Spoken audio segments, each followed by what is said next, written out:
Essa é a aula, então, de Fisiologia do Movimento, da Unidade Curricular 1 do itinerário Corpo, Saúde e Movimento, Corpos em Movimento, Cultura e Ciência.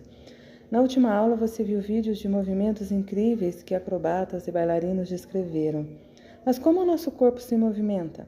Quais estruturas são necessárias para que o movimento ocorra? Vamos ver no vídeo a seguir e estudar, compreender o funcionamento do nosso sistema nervoso, locomotor e como ele atua em favor da nossa movimentação.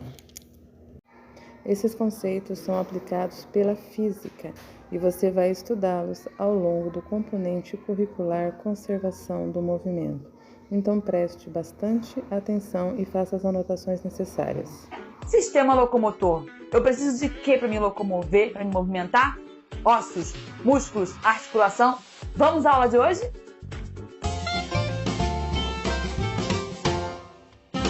Eu sou a professora Rafaela Lima, você está aqui no canal Mais Ciências, que é o seu canal de aulas, de dicas, de curiosidade de ciência. Você é muito bem-vindo por aqui. Já começa, ó, curtindo a aula, deixando aí nos comentários, já divulga para os amigos lá no grupo de WhatsApp. Mas o tema da nossa aula, você viu que eu comecei agitadinha, animadinha, me mexendo, sistema locomotor. O que é necessário para a gente se movimentar, para a gente se locomover? É necessário ossos, músculos e articulações saudáveis. Osso, sistema ósseo, sistema esquelético, pois é. Nosso corpo é formado por uma grande quantidade de ossos, compondo aí o sistema esquelético. Esses ossos, eles estão conectados entre eles, osso com osso, por ligamentos. Já pensou como é que não sai, né, desmontando por aí? Há ligamentos, um material de tecido conjuntivo prendendo um osso no outro. E temos muitos ossos. Dividimos aí entre ossos da cabeça, da porção superior, do crânio, ossos do tronco e ossos dos membros, braços e pernas. Mas o sistema esquelético, qual a importância dele? Ele vai te dar sustentação, ele vai te dar também aí uma estabilidade para você se movimentar. Ele é um tecido de reserva de cálcio, de fosfato. Ele é composto justamente por esses minerais em grande quantidade, além de, no interior dos nossos ossos longos, a produção de sangue. Então, é importante? É muito importante. Tá, sustenta, produz sangue. Eu nem falei da proteção. Muito importante a proteção. Olha o teu crânio aqui, ó, protegendo o seu sistema nervoso, o seu cérebro. Olha aqui o externo, protegendo o seu coração. Então, proteção também é uma função do sistema esquelético. Então, aí eu já falei para você a importância deles, falei que são vários tipos de ossos. Você precisa decorar os ossos nesse momento? Você está no ensino fundamental, né? Vamos deixar isso aí para o médico, para a faculdade, né? Mas se você está já mais adiante nos estudos, aí vai ser necessário você saber um pouco mais. Dá uma olhada no sistema esquelético. Olha ele aí. Alguns você conhece. Osso do crânio, osso externo. Olha o maior osso aí do nosso corpo, que é o da coxa, o fêmur. Então você fala, tá dividido entre cabeça, troncos e membros. E eles estão ligados por um tecido conjuntivo, que são os ligamentos. Você deve ter ouvido falar aí, o jogador fulano de tal rompeu o ligamento. A ligação entre um osso e outro. Porém, entre os ossos, nós temos as articulações. O que é uma articulação? É o encontro de um osso. Como que eu vou me movimentar, me locomover se eu estiver completamente rígida? Eu preciso, então, articulações saudáveis. Entre os dedos. Então, a gente vai ter articulações móveis, articulações imóveis, como aqui nos ossos do crânio. O crânio não é uma coisa só, um capacete. Nós temos aí vários ossos montando essa composição do crânio. Ossos, essas articulações entre eles que são imóveis, e também articulações semi-imóveis. Então, é importante a articulação? É muito importante. Muitos idosos, muitas vezes, desenvolvem problemas na articulação. Isso super dificulta a sua movimentação. Entendi que para mover eu preciso desses ossos. Agora, os ossos são todos iguais? Claro que não. Nós temos ossos longos. Olha uma imagem de um osso longo. O fêmur, por exemplo, da coxa, é um osso longo. Temos também ossos curtos, como esses aqui dos dedos, das pontinhas dos dedos. Nós temos ossos achatados ou planos, como esses que formam aqui o nosso crânio. Tá vendo aí? Ossos pneumáticos, como aqui dentro, aqui na nossa face, que tem espaços dentro dele. E temos ossos irregulares, como as vértebras. Elas não têm uma forma definida. Então, ossos irregulares. E de diferentes tamanhos também. Mas, além disso, além do sistema locomotor ter o sistema esquelético, ter as articulações, tem o sistema muscular. Músculos. Imagina, como é que eu vou me movimentar, ter a força para desenvolver esse movimento sem os músculos? Essencial. Os músculos são todos iguais? Não. Temos músculos estriados esqueléticos, que são os que compõem a maior parte aí da nossa massa. Eles revestem o nosso corpo, eles estão ligados aos ossos. São aqueles que, quando a gente exercita, a gente consegue promover um crescimento deles. Eles gastam bastante energia, justamente por conta da movimentação. A gente define como ossos estriados, esqueléticos. Por que estriados? Porque eles têm, de fato, estrias. E esqueléticos porque estão presos aos ossos e são de movimento voluntário. Você escolhe movimentar eles. Então, a maior parte dos nossos músculos são músculos estriados esqueléticos. Vou decorar o nome de todos os músculos de forma nenhuma, mas dá uma olhada nesse corpo. Olha aí. Olha a diversidade. Alguns você conhece, olha aí. Do bumbum, osso do glúteo. Olha do braço, bíceps, tríceps. Conhece, né? Eu quero te mostrar esse aí, com esse nome, para você gastar seu conhecimento por aí, brincar de forca, sabe assim? Olha esse, esternocleidomastoide. Conhecia esse? Já pensou um nome desse numa forca? Pois é um nome de um dos músculos do nosso pescoço. Você precisa decorar isso no ensino fundamental? Claro que não, por favor, né? Pega leve. Repita aí 3 vezes esternocleidomastoide. Tranquilo? Então você entendeu um tipo de músculo, o mais abundante. Músculo estriado e esquelético. Além dele, nós temos o músculo liso. Ele não tem estrias e ele é involuntário. O movimento dele é involuntário. Nós não temos controle sobre eles. Onde o encontramos? Eles formam os nossos órgãos internos. Então, é o teu intestino, o teu estômago, a tua bexiga. Eles são formados por músculos? Sim. Que tipo de músculo? Músculo liso. Você controla? E temos um terceiro tipo de músculo, que é o músculo cardíaco, estriado cardíaco. Tem estrias, ele trabalha com uma contração intensa, ele forma aí o músculo do nosso coração. Miocárdio. Miocárdio é o nome do músculo do coração. Qual é o tipo dele? Estriado cardíaco. Qual o controle? Temos? Não temos. Então, involuntário. Pegou aí os 3 tipos? E vale lembrar que é importante a gente tomar alguns cuidados com o nosso sistema locomotor, né? Tanto equipamentos de segurança em certas atividades, são os capacetes, joelheiras, cuidados na alimentação para manter esses ossos e essa musculatura saudável, forte, além de, claro, um exercício físico é muito bom em todas as fases da vida para manter o sistema locomotor saudável. Então, o sistema locomotor, esquelético, muscular, sem deixar de fora as articulações, ligamentos. E sabe um que eu esqueci? Os tendões. Tendões, eles ligam os músculos aos ossos, tá? Não deixe ele de fora, não. Se você ouvir por alguém falar assim, estou com tendinite, com uma dor, você já sabe. É um tecido conjuntivo que está ligando os músculos aos ossos. Podemos fechar nossa aula, então? Já joga lá no grupo de WhatsApp da turma para a galera estudar junto com você. E tem mais um vídeo sobre esse tema aqui. 5 curiosidades aí sobre o sistema esquelético. Ok? Fechamos a nossa aula e até a próxima. Não deixa de ir lá no Instagram me seguir. E dúvidas? Deixa aqui nos comentários. Tchauzinho! Bem, aprendemos como nos movimentamos, mas como nos equilibramos? É sempre verdade que ficar parado não exige muito esforço? Se você acha que sim, talvez mude de ideia ao observar essas imagens de corpos em repouso. Ficar em posição de equilíbrio quase sempre significa desafiar a gravidade, e isso não é fácil, pois é preciso que a força gravitacional que puxa para baixo seja compensada com alguma outra força que atue para cima. Partindo dessa ideia, você saberia dizer qual é a força necessária para que o ginasta consiga realizar a posição de equilíbrio mostrado acima? Ou explicar como os artistas circenses conseguem nos surpreender com a posição de equilíbrio executada? Bem, o conceito de inércia não significa preguiça. O movimento de uma bicicleta em uma rua plana ocorre porque, em princípio, o ciclista exerce por intermédio de seus pés uma força nos pedais que mantém as rodas girando, o que ocorre com o movimento se o ciclista parar de pedalar.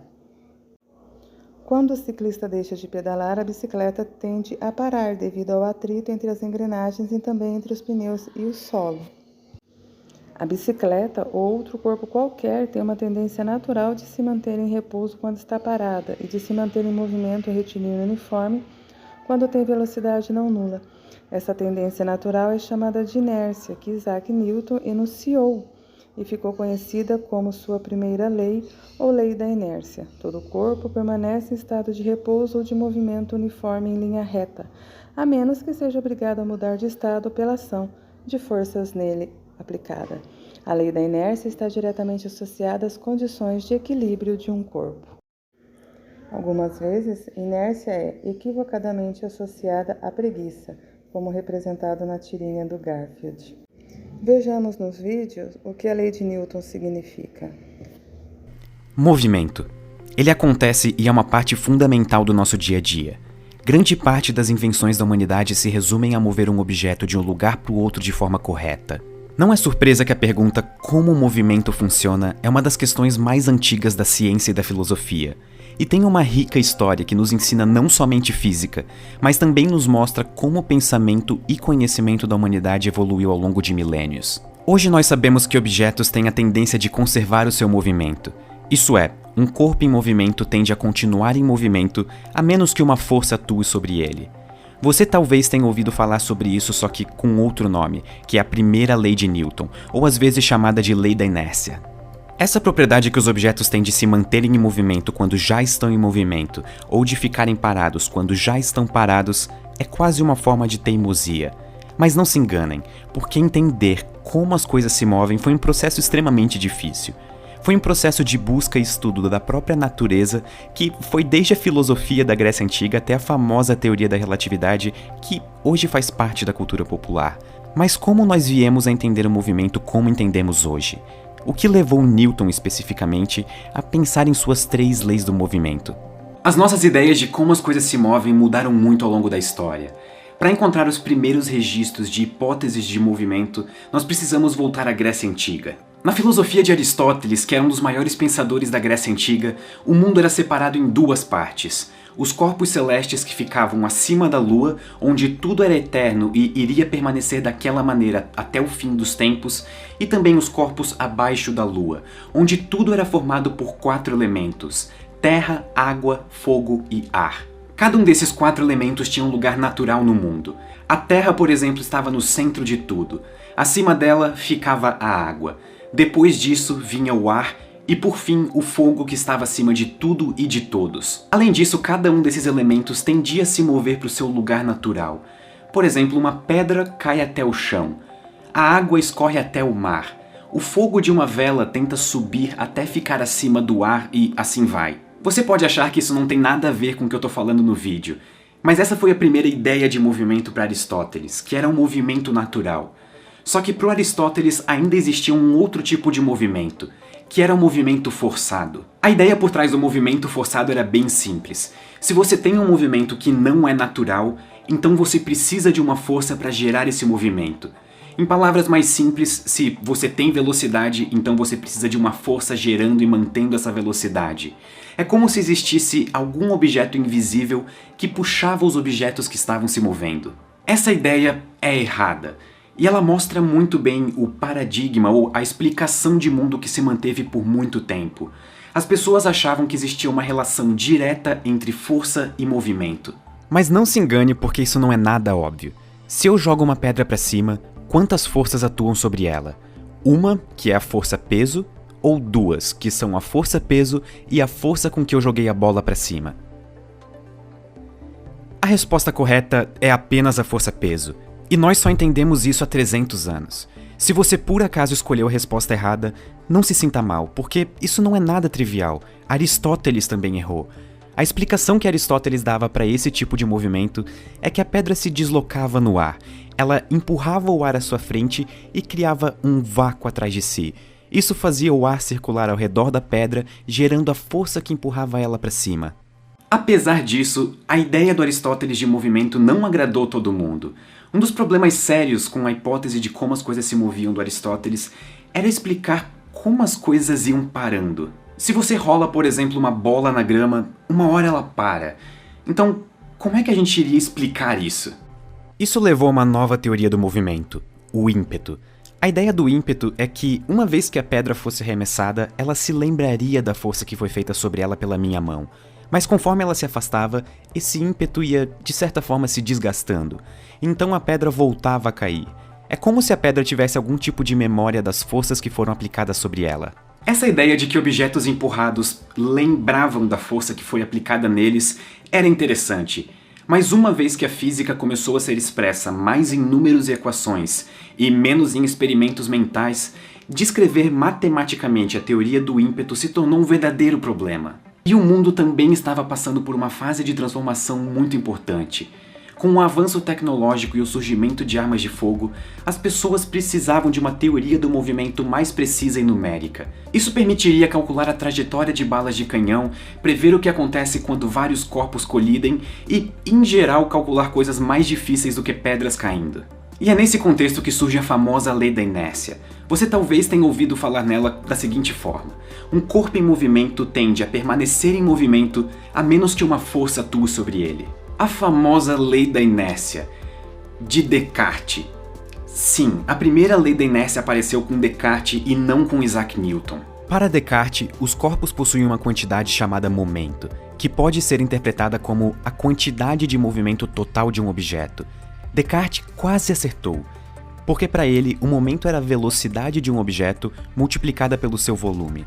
Só que hoje nós sabemos que não é o volume que importa, e sim a massa do objeto.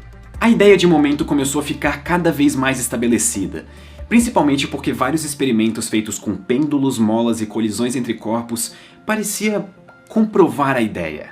Até que finalmente com Newton, essa ideia de momento é formalizada e se transforma num dos princípios físicos mais importantes e utilizados até os dias de hoje, que é a conservação de momento. Isso é muito importante e utilizado na física até hoje. Isso equivale a dizer que, em um sistema fechado, a quantidade total de momento é sempre a mesma. Dois corpos podem trocar momento quando eles colidem, mas ele não pode ser criado do nada a não ser que você use uma força. Eu sei que parece estranho que num vídeo sobre as 3 leis de Newton eu passei mais da metade do vídeo sem citar Newton. Mas o motivo por trás disso é que eu precisava mostrar para vocês que o conceito e a ideia de momento foi tão importante na física que ela fez Newton chegar nas 3 leis de movimento que conhecemos hoje. Então agora nós vamos ver como Newton usou a conservação de momento para chegar nas 3 leis do movimento que nós temos hoje. Primeiro, o caso mais simples, que é um corpo se movendo em linha reta sem forças atuando nele. Como nenhuma força atua nele, essa quantidade física que nós chamamos de momento nunca vai mudar. Ou seja, o movimento desse corpo vai ser o mesmo para sempre. Essa é a tão famosa primeira lei de Newton, popularmente conhecida como lei da inércia. Ela diz que se você tem um corpo se movendo com velocidade constante, ele continua com velocidade constante, a menos que você aplique uma força nele. Mas e se uma força atua sobre esse corpo? Como é que nós descrevemos isso? Nós já sabemos que o momento se conserva caso não haja forças. Então, de alguma forma, a força deve estar associada com alguma variação de momento. Vamos supor que você tem essa caixa, e ela está se movendo. Você quer aumentar a velocidade dela. Para isso, você precisa adicionar movimento nela. Você faz isso empurrando. Você empurrar a caixa para fazer ela ir mais rápido significa que você aplicou uma força. E essa força, por sua vez, causou uma variação na quantidade de movimento, que se traduz em uma velocidade maior. Mas espera, se a sua velocidade variou, você tem aqui outra grande quantidade física que conhecemos como aceleração. Essa é a segunda lei de Newton, e ela diz que a força que atua em um corpo é igual à variação do momento. Só que você provavelmente viu essa mesma lei com outra cara, o F igual a ma, ou força igual a massa vezes aceleração. Mas nós ainda não acabamos, e podemos chegar em mais uma lei do movimento usando a conservação do momento. Imagine que você chuta uma pedra. Esse chute aplica uma força nessa pedra. Como resultado, a pedra sai voando, o que significa que ela ganhou velocidade e, por consequência, momento. Mas como o seu pé entrou em contato com a pedra, essa pedra também aplicou uma força no seu pé, e você fica gritando de dor excruciante. Isso que você sentiu foi o momento que a pedra passou para o seu pé. Essa é a terceira lei de Newton, que diz que toda força gera como reação uma outra força de mesma intensidade, só que na direção oposta. A força que você aplicou na pedra é a força que a pedra aplicou no seu pé, mas no sentido contrário. Considere isso uma vingança da pedra por você ter chutado ela. Essa é a famosa lei da ação e reação. Antes de continuar, eu preciso fazer uma pausa muito importante para a gente apreciar o que a gente acabou de ver. As 3 leis de Newton que mudaram e moldaram a sociedade desde que foram enunciadas partiram do mesmo princípio físico, que para os padrões atuais é extremamente simples. É sério, apreciem a beleza disso.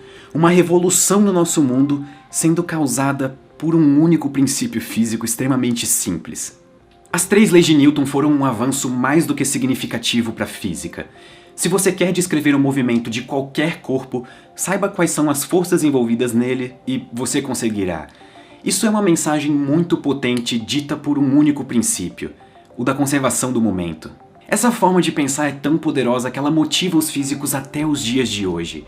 Achar quantidades físicas parecidas com o momento que se conservam é praticamente o começo da solução de qualquer problema. Princípios físicos similares com o da conservação de momento hoje em dia estão por trás das maneiras como nós descrevemos desde movimento dos planetas e cargas elétricas se movendo até teoria quântica dos campos e relatividade. É por isso que Newton é considerado um dos maiores gênios da humanidade. E também é por isso que hoje, 300 anos depois, nós continuamos a ensinar e aprender as 3 leis de Newton. Muito obrigado e até a próxima. Esse vídeo faz parte da série Explicado, que é uma nova série que eu comecei aqui no canal. A minha próxima meta é fazer 2 vídeos no canal por semana, sendo um deles da série Explicado. Então eu queria pedir para vocês acessarem o Catarse do canal e dar uma olhada nas recompensas. Bora fazer isso juntos, porque 2 vídeos por semana aqui no canal seria extremamente divertido de fazer. Vejo vocês no próximo vídeo.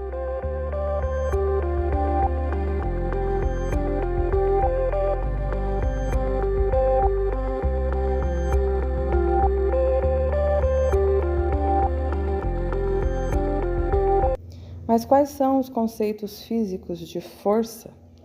Forças de ação e reação são as interações entre 2 ou mais corpos e podem ser de 2 tipos, de contato ou de campo. A força de campo, que atua sobre todos os corpos atraindo-os para o centro da Terra, é a força-peso, como representado na maçã acima. Outra força, chamada tração, quando nos penduramos em uma corda, fazemos sobre ela uma força. Se estivermos parados, a intensidade da tração será igual à intensidade da força-peso. Já em um balanço, ainda em repouso, a intensidade da força-peso é dividida em 2 cordas, isto é, a intensidade da tração em cada corda é equivalente aproximadamente à metade da intensidade da força-peso da pessoa ali sentada. Outra força atuante no movimento é chamada torque, mas essa força é atuante apenas nos movimentos circulares, rotacionais. É essa força que impulsiona o spinner e a bailarina que vimos na última aula. Mas esse é assunto para uma próxima aula. Então, nos vemos na próxima semana, onde vamos estudar o momento angular.